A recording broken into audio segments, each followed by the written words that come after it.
We ride at dawn. Unfortunately for the riders, those dawns have too often been false ones. An excellent IAM full performance was followed by an early exit from Blast Premier.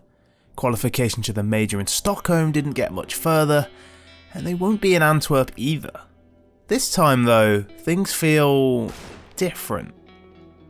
Likely heaven considers it Tabson to play this one out. Tabson, does he call the bluff? Oh, do nicely, son Pius.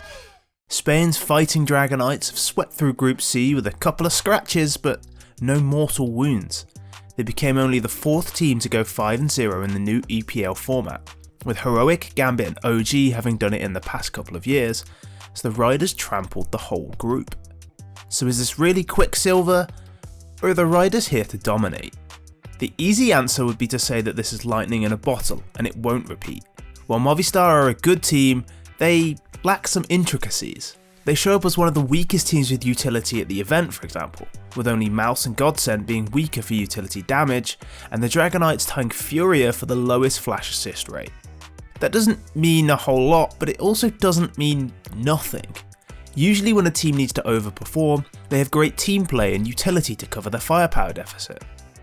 That firepower deficit has been nicely covered by Davy G having some absurdly cracked performances, which could mean he's finally found out how to play at this level. But we might have to agree to disagree on that one. After he clawed Godsent's eyes out, he dropped back to his normal performances. That might point to them struggling to keep this up. Movistar, as we mentioned, are a good team, but they're not yet a great one. Son Pius looks like an excellent player who can hang at the top level, but Movistar have struggled to find a genuine second star. However, Alex is beginning to make a case for himself. He's often the second highest rated player on the team, but he's had real standout performances at Pro League. Despite often being the first man in for the Riders, he's had carry performances against Liquid and players, especially on Ancient. He's that guy, you know, the one who doesn't ban Ancient when he's your face-it captain because he's got 2,000 games on it and then carries you.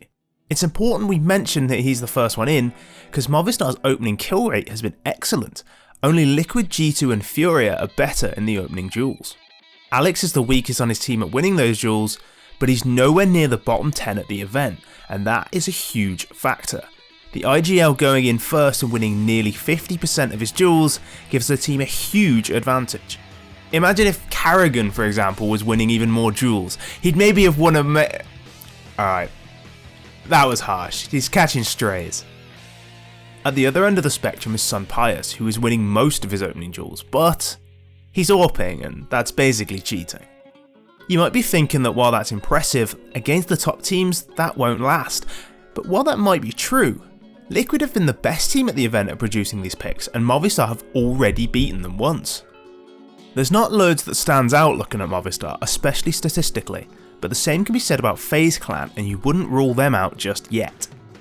One thing the Riders do have in abundance is resilience. So many of their games go the distance and they hold strong in those moments.